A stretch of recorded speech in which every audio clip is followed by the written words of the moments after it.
Okay, guys, we're on to chapter 2, part 2. We are getting to know a bit more about Eli and Morgan. They're talking about a little bit of their experiences. Eli's actually asking Morgan, saying, hey, how come you are always angry? And she's like, I'm not angry, I just don't like to talk to people. And then she kind of says, he says, well, I see you at school and you don't talk to anybody and you always seem angry.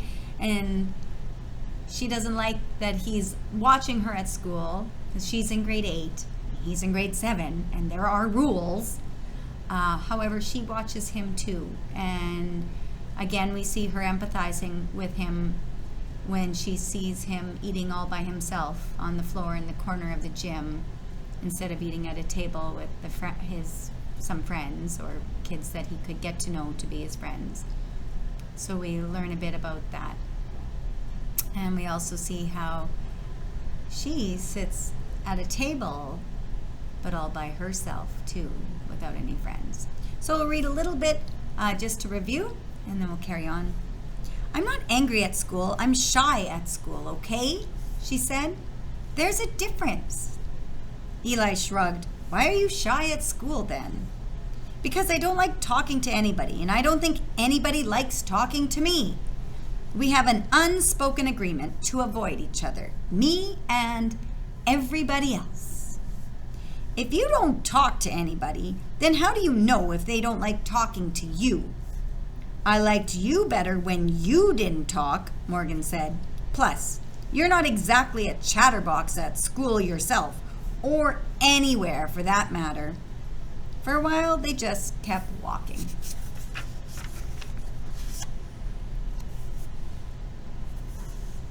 It's not just that people wouldn't like talking to me. I don't think they like me, period, Morgan said, as though they'd been talking the whole time. I like you, Eli said. Morgan stopped abruptly, forcing Eli to stop too. He almost dropped his drawing pad. You hardly even know me. Morgan reached forward and flicked his drawing pad with her index finger slowly. Plus, you're always drawing in that thing, so how do you even have time to like me? Eli held out the drawing pad and flipped to a page. It was a picture of the lunchroom, in pencil, full of kids eating their lunches, and there was Morgan, off to the side, sitting on her own, looking at the ground. Oh, Morgan said. Eli, wow. Eli closed the pad. Morgan kept walking. Eli followed. How have you been to so many homes? He asked.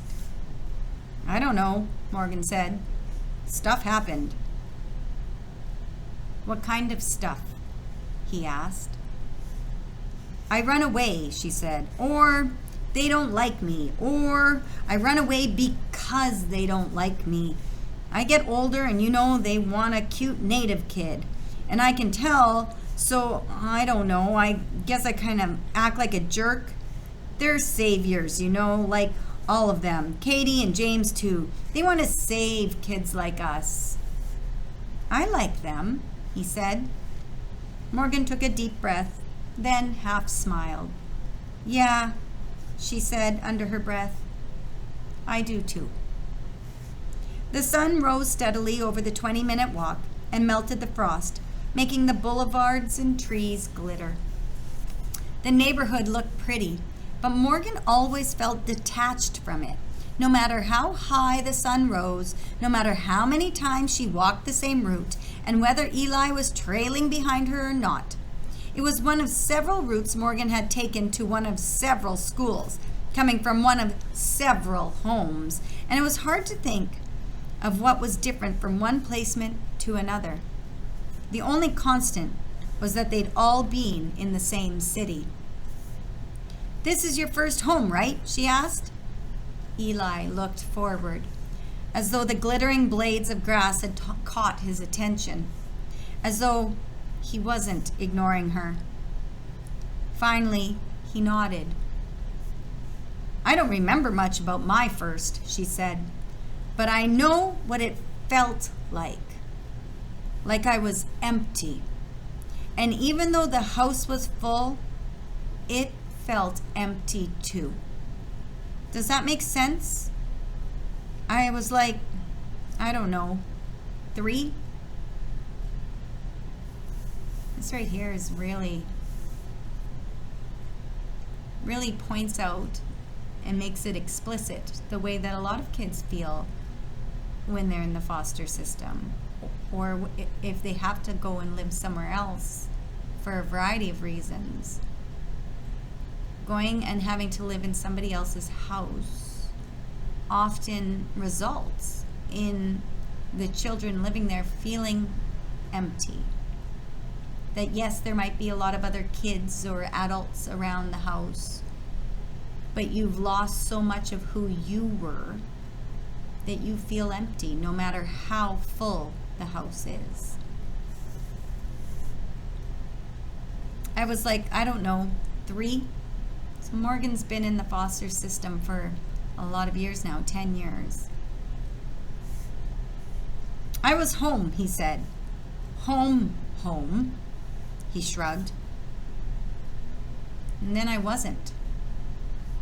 How'd it happen? She asked. I don't want to talk about that, he said.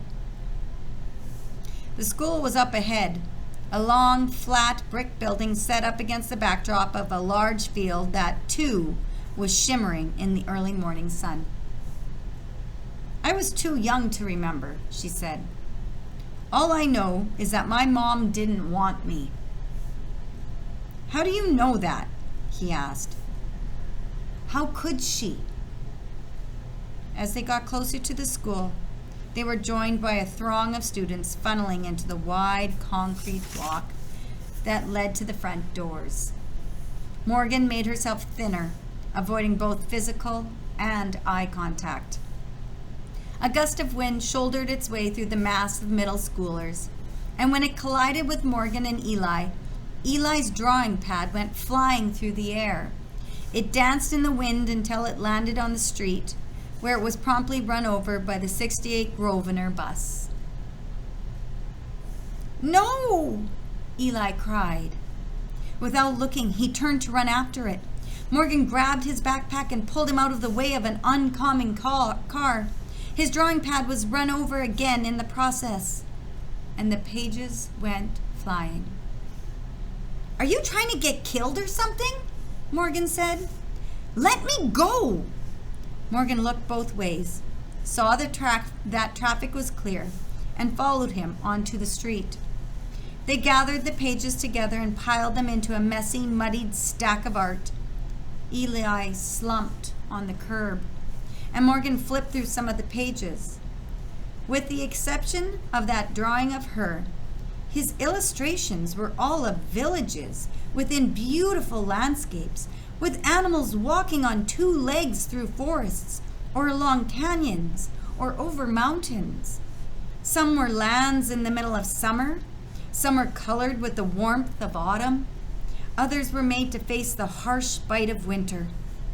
They looked like places straight from the fantasy novels Morgan loved. She sat next to Eli on the curb, putting his drawings aside, and placed her arm around his shoulders. These are amazing, she said, even though they aren't all of me. Her humor fell flat. They're all ruined, Eli said. Where did you get the ideas from? Do you like reading fantasies? She asked. They're stories from my community, he said. So, she picked up the pile of art and placed it on her lap. The art is ruined, but the stories aren't? I guess, he said. Could you draw them again?